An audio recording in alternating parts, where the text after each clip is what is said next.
Hello everyone. Haryana और UP के मध्य सीमा विवाद जो 1950 के दशक से चला आ रहा है, जिसको लेकर के दीक्षित आयोग का गठन हुआ और उसके बाद भी सीमा विवाद को सुलझाया नहीं जा सका।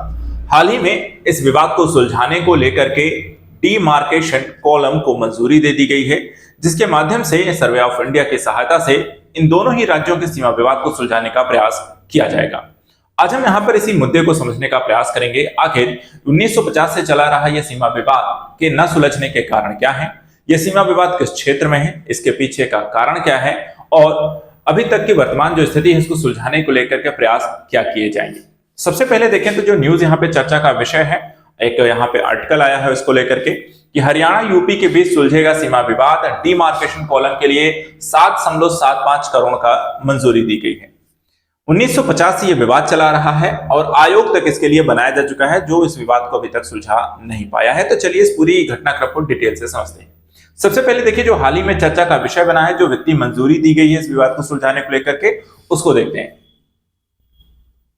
देखिए हरियाणा और यूपी के बीच ये सीमा विवाद जो है सुलझने को लेकर के यहाँ पे जो प्रयास किए जा रहे हैं वो सरकार की तरफ से, और सरकार कर क्या रही है कि यहाँ पे एक डीमार्केशन कॉलम डेवलप कर रही है, यानी कि एक सरहद बंदी का काम, जो जिस क्षेत्र में विवाद है या सरहद जिसको हम सीमा कहते हैं, उस विवाद को सुलझाने को लेकर के यहाँ पर बाड़ लगाने की या एक तरीके से पिलर गाड़ करके उस सीमा को एक तरीके से निर्धारित करने का काम किया जाएगा। और इसके लिए 7.75 करोड़ रुपए की वित्तीय सहायता यहाँ पे राशि को स्वीकृत की गई है।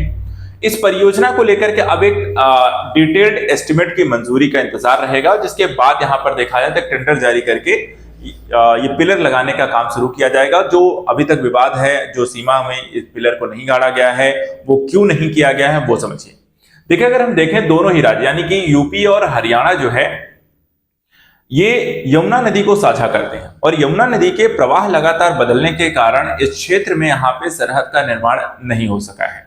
स्थिति कुछ ऐसी बन जाती है कि दोनों ही राज्यों के बीच जो सीमा विवाद है, जो भूमि विवाद है, वो 1950 के दशक से ऐसा ही चला आ रहा है। और इसके पीछे का जो सबसे बड़ा कारण है, जब आपकी सीमाएं जो होती हैं बदल जाती हैं तो कई बार क्या है उस क्षेत्र में रहने वाले लोगों के मध्य एक भूमि विवाद उत्पन्न होता है, और किसानों के बीच इसके कारण जो होती है हिंसक झड़प भी हो जाती है। यमुना जो नदी है ये लगातार अपना मार्ग बदलती है, और मार्ग बदलने के कारण क्या होता है, वो भूमि जो होती है वो एक अस्थिर क्षेत्र हो जाता है, सीमाएं बदल जाती हैं, क्षेत्र बदल जाते हैं, मेड़ बदल जाती हैं, और उसके पूरे इलाके में जो होती हैं समस्याएं डेवलप होती हैं। हरियाणा के किसानों के द्वारा खेती की जाने वाली भूमि जो है वो कई बार अक्सर भूमि की जो है यूपी की तरफ चल जाती है यमुना नदी के कारण। तो ये स्थितियां जो है कुछ इस तरीके से हैं।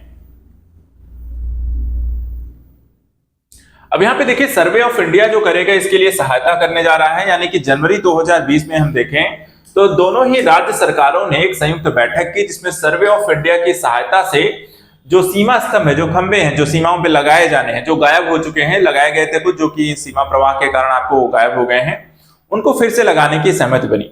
इस योजना में यमुना नगर में पलवल तक करीब 300 किलोमीटर लंबे हिस्से में दोनों राज्य की पीडब्ल्यूडी द्वारा स्तंभ लगाए जाने के लेकर के यहाँ पे एक सहमति बनी थी।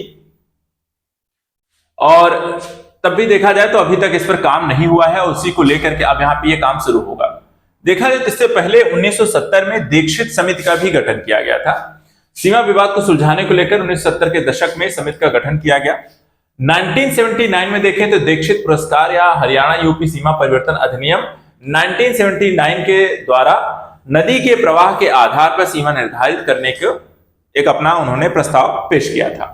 हालांकि कई सीमा स्तंभ बाढ़ में बह गए और कथित तौर पर हटा लिए गए, जिससे वर्षों के बाद भी यह विवाद अभी जस का तस ऐसे ही बना हुआ है।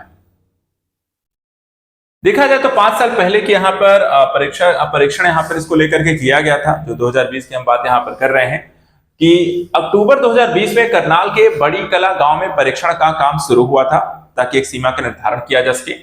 सर्वे ऑफ इंडिया ने खंभों के स्थान की पहचान की थी कि कहां खंभे लगेंगे जिसके कारण यह सीमा बनेगी। हरियाणा पीडब्ल्यूडी को 20 खंभे लगाने थे, जबकि यूपी पीडब्ल्यूडी को 24 खंभे लगाने थे, लेकिन हरियाणा केवल 9 खंभे ही लगा पाया। और जून 2021 में परियोजना की समीक्षा की गई, लेकिन बाढ़ और रसद बाधाओं के कारण इस प्रगति को रोक दिया गया और यह काम वैसा ही बना रहा। मौजूदा जो परियोजना है अब इसके तहत अकेले करनाल जिले में 604 खंभे लगाए जाने हैं, जबकि हरियाणा और उत्तर प्रदेश में 302 खंभे लगाए जाएंगे। हरियाणा जो है वो विषम संख्या के खंभे लगाएगी और उत्तर प्रदेश जो है वो सम संख्या के खंभे लगाएगा। और इस तरीके से पूरी प्रक्रिया पूरा करके हरियाणा और उत्तर प्रदेश के मध्य जो सीमा विवाद की समस्या है 1950 से, उसको यहाँ पे सुलझाया जाएगा।